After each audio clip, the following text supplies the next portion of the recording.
So কক্সবাজারে গিয়ে আমি ওদিন কোথায় চলে গেলাম এবং কি কি করলাম ওখানে আর কি কি খেলাম তা আজকে আপনাদের সাথে শেয়ার করব।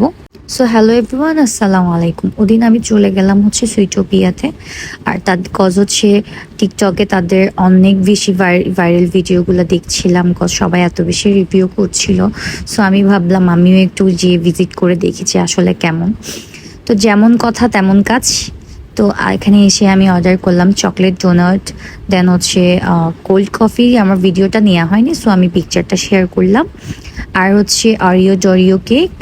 আর এটার নাম আমি ঠিক শিওর বলতে পারছি না, বাট আমি নিচ থেকে একটা দিয়ে দিলাম পিরামিড কেক। হ্যাঁ, সো তাদের কেক পেস্ট্রিগুলোর কথা আমি কি বলবো, একটা থেকে একটা এত বেশি মজার ছিল। আর কোল্ড কফিটা সুইটনেস একদম পারফেক্ট ছিল।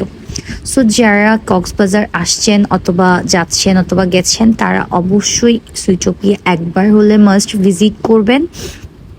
আর এখানে তাদের ডিফারেন্ট ডিফারেন্ট কুকিজও ছিল, অনেক আইটেম ছিল। সব তো আইটেম আর ট্রাই করা পসিবল ছিল না, সো যতটুকু পেরেছি ততটুকুই ট্রাই করেছি। আর যা ট্রাই করেছি সবে আমি বলবো যে 10 on 10। মানে ওয়েটারের বিহেভিয়ারও এত বেশি ভালো ছিল, মানে আমার এক কথায় তাদের ইন্টেরিয়ার, খাবার, দেন হচ্ছে তাদের বিহেভিয়ার এত বেশি ভালো লাগছে যে আমি সবগুলাতেই বলবো মাস্ট 10 on 10 আমি দিব নিচ থেকে।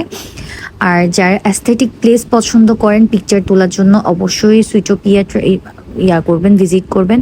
আর আমার মতো যারা পেস্ট্রি লাভার আছেন অবশ্যই চলে যাবেন সুইটোপিয়াতে।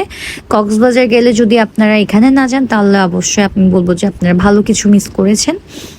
সো তাদের এখানে কিছু ঝাল নাস্তাও আছে, যদি আমি তা ট্রাই করিনি, কজ হচ্ছে আমি ডেজার্টগুলো দেখে আমার এত বেশি লোভ লাগছিল। তো এই আর কি। আর এখানে আপনারা স্যান্ডউইচ বার্গারও পেয়ে যাবেন। আর হচ্ছে বিভিন্ন রকম ইয়োগার্ট, 2টা ফ্লেভারের ইয়োগার্টও ছিল। আর খাবারের তুলনায় প্রাইসও পারফেক্ট ছিল, যেহেতু তাদের খাবারের কোয়ালিটি এত বেশি ভালো ছিল, ফ্রেশ ছিল। কুকিজও ছিল, কুকিজ এখানে একটা কিছু চকলেট চিপস কুকিজও পেয়ে গেছিলাম আমি। তো এই আর কি। তো এটা হচ্ছে তাদের বাইরের ভিউ। সো আজকের জন্য এতটুকু, সবাই ভালো থাকবেন, আল্লাহ হাফিজ।